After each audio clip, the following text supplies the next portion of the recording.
This district leans Democrat mostly because 80% of the voters live in northern Clark County. Yet, of course, it is represented by a Republican. I guess the alarm clocks didn't go off in 2014 and nobody voted. But anyhow, things are going to change this year, they tell me. We have 4 candidates here. We appreciate you folks coming out from Vegas and wherever else. And we, again, same format. I think you heard all the rules, but anyhow, this time you'll get an opening statement. The others didn't. First of all, we have right to my left here, Lucy Flores. Lucy, on her bio, talks about being a high school dropout who had fallen through the cracks, but went on to earn a law degree and winning a legislative seat. And easily won re-election to the Assembly, but lost the statewide race, remember, back in Lieutenant Governor in 2014. Next, Lucy, Ruben Kihuen. Ruben served 2 two-year terms in the Nevada Assembly and is currently serving his second 4-year term in the State Senate. In his bio, Ruben says he's the son of a housekeeper and a former farm worker. He understands the needs of the district. Ruben was born in Mexico, grew up here in the United States. Susie Lee is next, a Las Vegas philanthropist and community leader.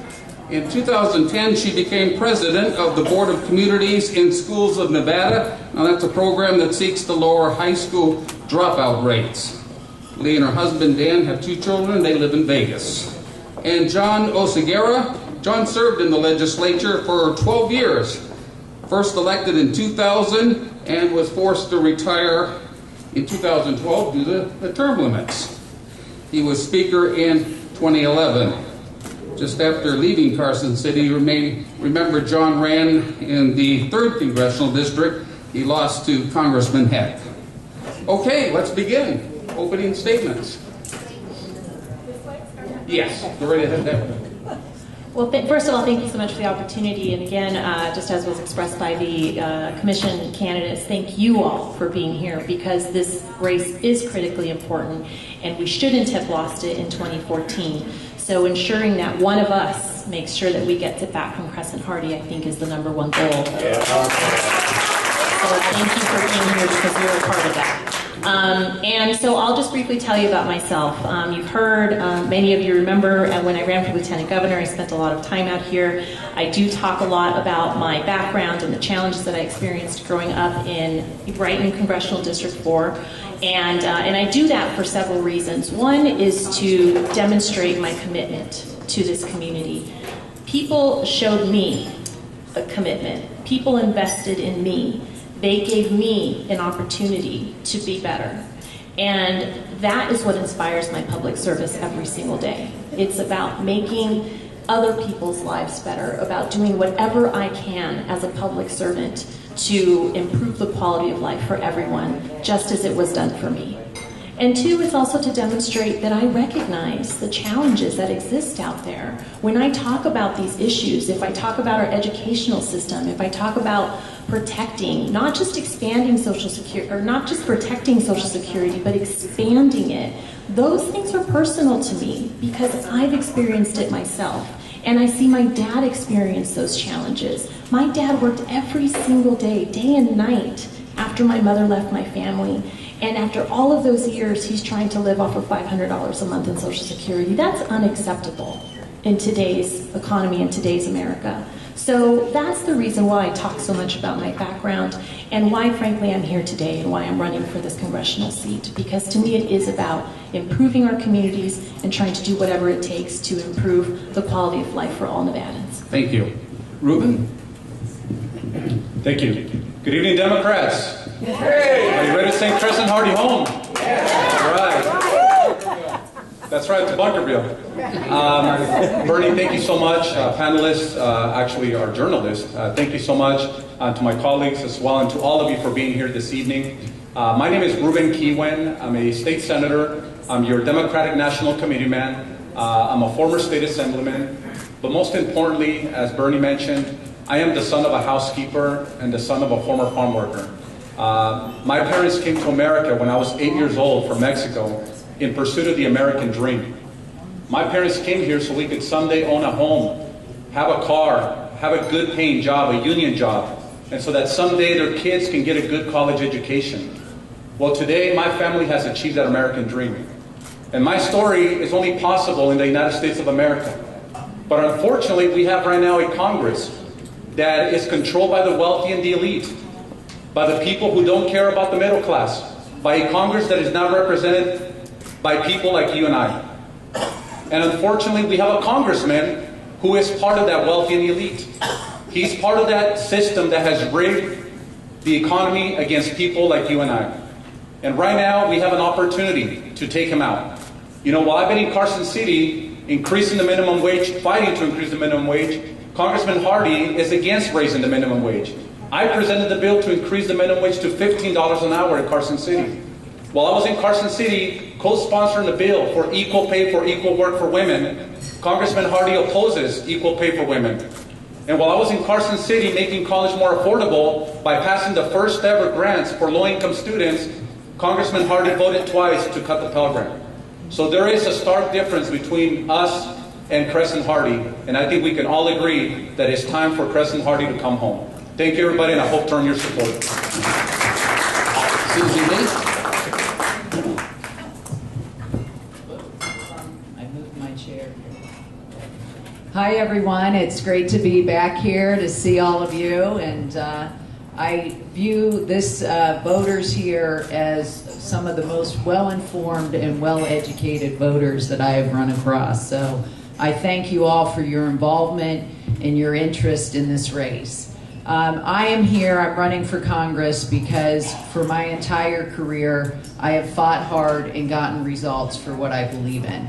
And I was here several months ago with many of you in this room, and I asked a question for you to raise your hand if you had a better opportunity than your parents, and the room raised their hand. Then I asked, what about your kids having a better opportunity than you? And only a few hands went up. And that's precisely what I have been fighting for my entire career. We have a Congress that is led by extreme Republicans that are taking this country in a direction where we're saying to our young people, take a look at where you are when you're born, because that's going to determine where you end up. That's not the America that you grew up on. It's not the American that gave me the opportunities that I've had, and it's not what I've been fighting for my entire career. I moved to Las Vegas with my husband 23 years ago. I started a comprehensive homeless center for the city of Las Vegas. Following that, I started an after-school program, and I'm proud to say that 20 years later, every day 5,000 kids have a safe place to learn after school. I then put together a group of women to address critical needs in our community, and because of our work, thousands of people now have a better life, whether it's women struggling to get back on their feet, veterans, homeless youth, or foster kids, among many. And as you said, I have been now the president of Communities and Schools, a Dropout Prevention Program. And I'm proud to say that when I started, we were serving 8 schools, and today we're 6 times larger, serving 56,000 kids across the state, and keeping thousands of kids in school and on the way to a better life.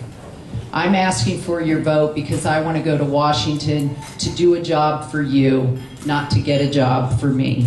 I have gotten results. I've rolled up my sleeves. I don't talk about improving our education system. I actually get in there and do that. I grew up as one of 8 kids in Canton, Ohio. My dad worked for a steel company. And my mom said one thing that has stuck with me my entire life. If you want something done right, then do it yourself. And I think we all agree that Congress is moving in the wrong direction, and we need a new type of leadership. And I'm asking for your support, and I will get results for you. Thanks. Thank you. John?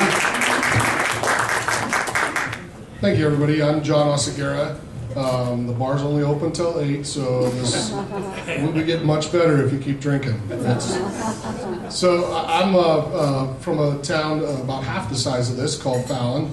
I'm a 4th generation Nevadan, and that makes my kids 5th generation Nevadan. So we've been in this community a long, long time. I came from the northern part of the state to the southern part of the state to go to the university, and I also at that time was fortunate enough to get on the fire department, I worked in the fire department on the North Las Vegas Fire Department for over 20 years, rising from firefighter to the assistant fire chief in North Las Vegas. Along the way, I was elected to your legislature, served in your legislature for 12 years, as was noted, was the assistant majority leader, the majority leader for 4, and the speaker of the assembly in the 2011 legislative session. Community service has been in my blood. There's 2 things you can be in my family, a teacher or a firefighter. So I went the firefighter route. My mom was the teacher, and I saw the value of education through her. She was 16 when she had me. She was a single mother, and we struggled a bit. But I saw what education did for her, so I tried to follow in her footsteps, and that's why education is very important to me as well. I have 3 young children, 6, 4, and 2, so it's also another reason it strikes very close to the heart. This district, as it was noted, is huge, 45,000 square miles. From the point where we're at right now to the edge of the district in Yerington is 350 miles from here. You not only have to be able to speak to different ethnic communities, you have to speak to different geographic communities, you have to speak to different folks of different income levels, you have to speak to a lot of different folks. And I think I've been doing that my whole life, listening to people and bringing them together. It's why I have served in both the fire service and in the legislature over the bulk of my adult life, and it's why I want to serve again. I ran for the legislature in the first place because I thought the guy that was representing me wasn't doing a good job. That's why I'm running now. I don't think the guy that's representing me in this district is doing a good job. And so if I'm lucky enough to earn your support, I will be out here listening to you and trying to serve you to the best of my ability. And I look forward to the questions. Thank you very much. Thank you. Okay, John again.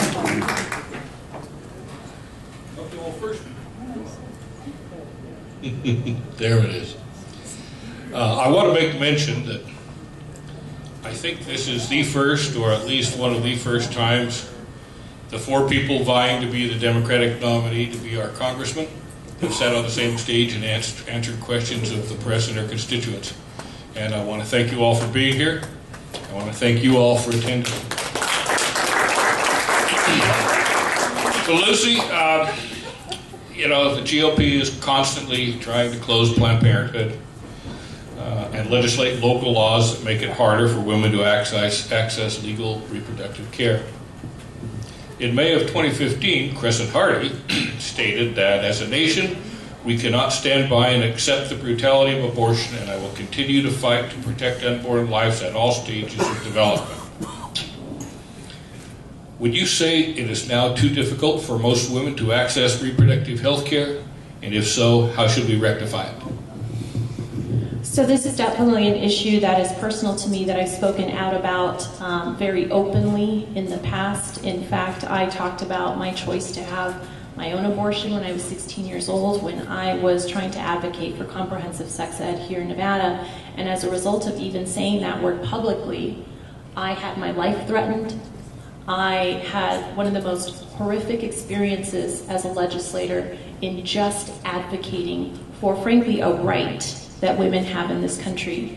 Now, in Nevada, we've been very lucky in that we haven't had abortion and reproductive rights and very much of that challenged. However, in the rest of the country, for example, in Texas, we now have whole women's health that is at the Supreme Court, where that is, frankly, one of the most significant abortion rights cases since Roe v. Wade that is now sitting at the Supreme Court. So this is absolutely an issue that matters to women, to families, because this isn't just about women, this is about economic empowerment. This is the ability for women to make choices about their own lives and the future of their own lives, and frankly, the ability to plan their families as they see fit. So in Nevada, I believe that we always have to remain vigilant.